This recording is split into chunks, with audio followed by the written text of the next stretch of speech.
vamos a honrar un poquito el contexto histórico acerca de lo que es el estudio de la fisiología del sistema respiratorio. Sabemos que durante milenios se ha considerado como tal la respiración un sinónimo de vida, ¿cierto? La vida comienza y acaba con la respiración. Incluso la Biblia afirma que Dios sopló en la nariz de Adán un aliento lleno de vida, y que después incluso utilizó una parte del sistema respiratorio del aparato respiratorio de Adán, el cual fue una costilla, para dar vida a Eva, ¿correcto? Yéndonos un poquito más a lo como es en el siglo IV y V antes de Cristo, hay escritos atribuidos, por ejemplo, a Hipócrates. Estos escritos sugerían que la principal finalidad de la respiración era enfriar del corazón. Eso es lo que se pensaba antes, ¿sí? Fue más o menos hasta el siglo XVIII en el que se empezó como a desvelar, a desglosar un poquito la verdadera función de la respiración. ¿Por cómo se hizo? Pues sencillo. Varios investigadores quisieron estudiar la química de los gases. Así fue como empezó. ¿Qué es lo que estamos respirando? ¿Qué es lo que nosotros botamos? ¿Qué es este aire? ¿Correcto? Entonces los químicos reconocieron como tal similitudes en varios procesos. Entonces un ejemplo es entre la combustión y la respiración, ¿sí? ¿Por qué? Porque creían que ambas suponían la liberación de una esencia de fuego. Esa esencia de fuego la llamaron flogisto. Después, pues según esa teoría, ni la combustión ni la vida podían tener lugar una vez que el aire se hubiera saturado de flogisto. Entonces después, más o menos en 1750, Joseph Black observó que si se calentaba carbonato cálcico, se producía un gas que denominó aire fijo. ¿Cómo así? Ese aire fijo es el que actualmente conocemos, el dióxido de carbono, ¿sí? Él también encontró que como tal los animales producían este dióxido de carbono, como él lo llamaba, aire fijo. Después, Henry Cavendish encontró que la fermentación y la putrefacción también generaban este aire fijo, o como nosotros lo llamamos actualmente, dióxido de carbono. Más o menos a principios de esa década de 1770 se produjo el descubrimiento de oxígeno. ¿Quién lo descubrió? Carl Scheele, ¿sí? Que lo llamó aire de fuego, o también lo descubrió Joseph Priestley, que lo denominó aire desflogisticado. En 1785, Henry Cavendish encontró que el aire desflogisticado representa aproximadamente 20% del aire atmosférico. Priestley observó que la combustión, la putrefacción y la respiración consumen aire desflogisticado y que todas ellas reducen el volumen de aire ambiente en 20%. Por el contrario, descubrió que las plantas producen aire desflogisticado, o sea, oxígeno, que cuantificó haciéndolo reaccionar con óxido nítrico, que es un gas incoloro, para producir dióxido de nitrógeno, que es un gas de color rojo. A mediados de esta década de 1770, Priestley le presentó sus hallazgos ¿a quién? A Anthony Lavoisier, que a menudo se consideraba el padre de la química moderna. Lavoisier puso rápidamente las observaciones empíricas de Priestley en un marco teórico, que utilizó para demoler la teoría flogisto, teoría que Priestley sostuvo hasta su muerte. Lavoisier reconocía el aire desflogisticado, al que denominó oxígeno. Representa 20% del aire ambiente consumido por la combustión en los experimentos de Priestley, dejando atrás el aire no vital o nitrógeno. Además, propuso que se consume oxígeno porque reacciona con una sustancia que produce otra, para producir otra. También el matemático Joseph Louis Lagrange sugirió que el consumo de oxígeno y la producción de dióxido de carbono tienen lugar no en los pulmones, sino en tejidos aislados, como posteriormente demostró de manera rigurosa Lázaro Spallanzani a finales del siglo XVIII. Por tanto, a finales del siglo XVIII, químicos y fisiólogos sabían que la combustión, la putrefacción y la respiración constituyen reacciones químicas que consumen oxígeno y producen dióxido de carbono. Los posteriores avances en la química de los gases, que llevaron a cabo Boyle, Henry, Avogadro y otros autores, sentaron de cimientos teóricos de la fisiología del oxígeno y el dióxido de carbono. Así, la respiración era un tema unificador en la historia de los primeros tiempos de la fisiología, la química y la bioquímica. Trabajos posteriores mostraron que la respiración mitocondrial, es decir, la fosforilación, la oxidación de compuestos que contienen carbono para generar dióxido de carbono, es responsable del consumo de oxígeno y la producción de dióxido de carbono, que había observado Spallanzani. Este aspecto de la respiración suele llamarse respiración interna o fosforilación oxidativa.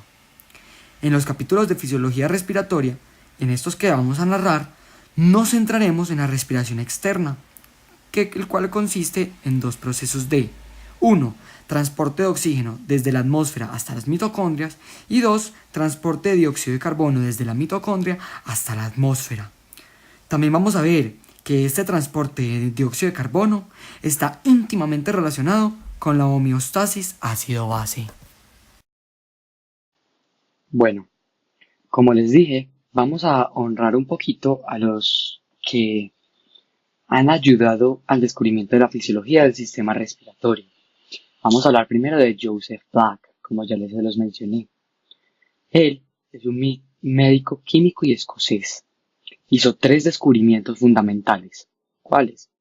Pues los conceptos de calor latente y calor específico. Y, lo que es más importante para la fisiología respiratoria, descubrió también el dióxido de carbono, al que denominó aire fijo.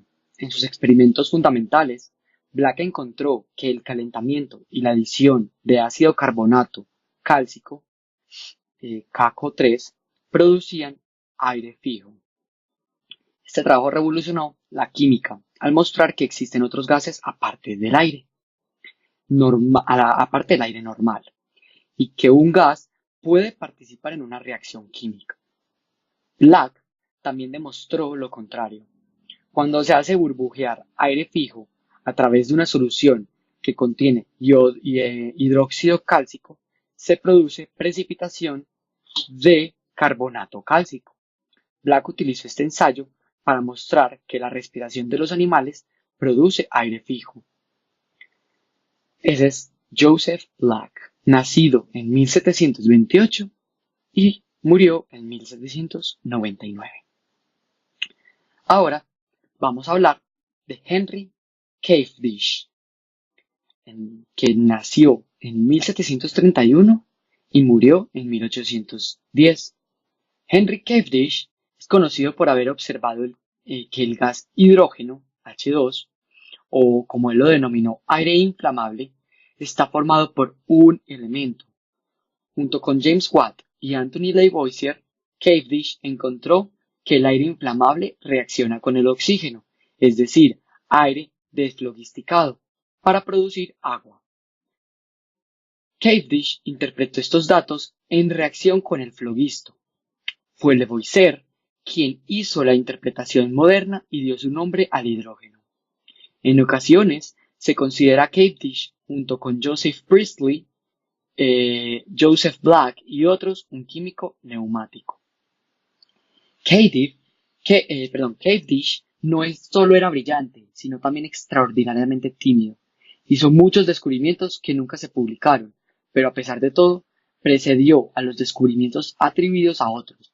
Por ejemplo, las leyes de Charles y Dalton relativas a los gases y las leyes de Ohm y Coulomb de la electricidad. Esto es Henry Cavendish. Otro es Carl Wilhelm Scheele, 1742 y murió en 1786. Carl Scheele fue un farmacéutico y químico sueco que hizo varios descubrimientos importantes en los albores de la historia de la química. Lamentablemente, muchos de sus descubrimientos fundamentales fueron publicados después de los de sus competidores. Murió a una edad temprana, aparentemente por los efectos tóxicos de las sustancias químicas que estudió.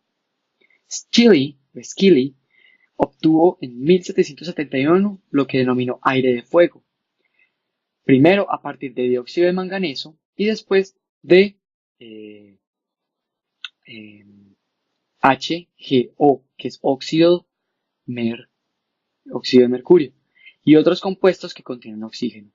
Priestley obtuvo el aire desflogisticado a partir del óxido de mercurio en 1774.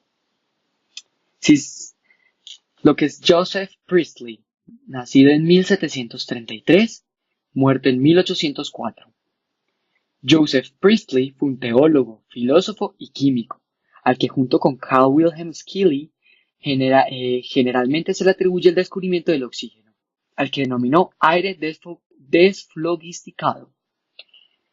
En su experimento fundamental, que data de 1774, Priestley enfocó los rayos del sol en óxido mercúrico, o óxido de mercurio, produciendo aire desflogisticado. Además, Priestley demostró que el aire desflogisticado tenía una eficacia 5 a 6 veces mayor que el aire atmosférico común para mantener la respiración y la combustión. Carl Wilhelm Scheele descubrió un gas al que denominó aire de fuego, O2, probablemente en 1771, es decir, 3 años antes que Priestley. Sin embargo, el trabajo de Scheele no se publicó hasta 1777. Scheele obtuvo aire de fuego, primero a partir de dióxido de manganeso y después a partir de óxido mercúrico o óxido de mercurio y otros compuestos que contienen oxígeno. Priestley fue un acérrimo defensor de la teoría del flogisto. Fue Anthony Lavoisier quien puso las observaciones de Priestley sobre unos fundamentos teóricos sólidos. Las ideas políticas y religiosas de Priestley, por ejemplo, defensor de las revoluciones estadounidenses y francesas, respaldo a la disidencia religiosa y contribución a la fundación de la Iglesia Unitaria, etc., le obligaron a huir a América, aunque no antes de que su hogar fuera incendiado por unos alborotadores. Pasó los últimos 10 años de su vida en áreas rurales de Pensilvania, sin haber llegado a abandonar nunca su teoría de flogisto. Anthony Lavoisier, 1743-1794. Anthony Laurent de Lavoisier, conocido simplemente como Antonio Lavoisier, fue un noble francés al que a veces se considera el padre de la química moderna. No hizo ningún descubrimiento de productos químicos que no pudieran reclamar también otros autores, y tampoco desarrolló ningún aparato experimental muy novedoso. Por el contrario, sus contribuciones fueron principalmente teóricas, respaldadas por experimentos cuantitativos que ampliaron el trabajo de otros autores, por ejemplo el de Black, el de Scheele, el de Priestley, el de Cavendish, y puso el trabajo de otros autores en marco teórico sólido. En su Tratado de Química de 1789, considerado por algunos como el primer libro de texto moderno de química, Lavoisier presentó una teoría unificadora que introdujo el concepto de elemento químico y cómo esos elementos pueden formar compuestos químicos. Introdujo los compuestos de estequiometría y conservación de la masa y refutó con argumentos sólidos la teoría del flogisto. Como ocurre a veces en ciencia, algunos de los principales defensores de la teoría del flogisto se mostraron impasibles. No obstante, la siguiente generación de químicos encontró que los argumentos de Lavoisier eran convincentes y se abandonó la teoría del flogisto. La química de los gases respiratorios obtuvo lugar central en el pensamiento de Lavoisier. Reconoció que la combustión y la respiración suponen el consumo de O2 y la producción de CO2. Lavoisier defendió a Lagrange y a otros científicos nacidos en el extranjero cuyos derechos estaban siendo recortados por el gobierno. Durante el reinado de terror, Lavoisier fue sometido a juicio sumario, condenado y ejecutado el 8 de mayo de 1794. Ahora vamos a hablar de Joseph Louis Lagrange.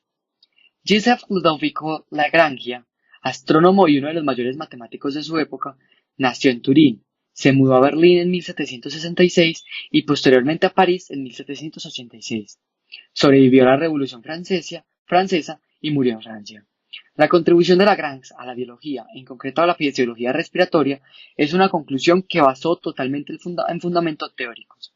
Concluyó que la respiración, es decir, la combustión, dentro del cuerpo no podía tener lugar completo en los pulmones, porque esto sería incongruente con la distribución homogénea del calor en todo el cuerpo. Ahora les voy a hablar de Lázaro Spallanzani. Lázaro Spallanzani fue un sacerdote católico y científico que hizo contribuciones a una amplia variedad de disciplinas biológicas, como lo es la reproducción, la regeneración, por ejemplo, de las extremidades de los anfibios y la respiración. Estuvo claramente en contra de la teoría de la generación espontánea. Su trabajo sobre la respiración, publicado póstumamente, demostró que varios tejidos consumen oxígeno y generan CO2. Y esto es todo sobre el honramiento de la historia de la respiración.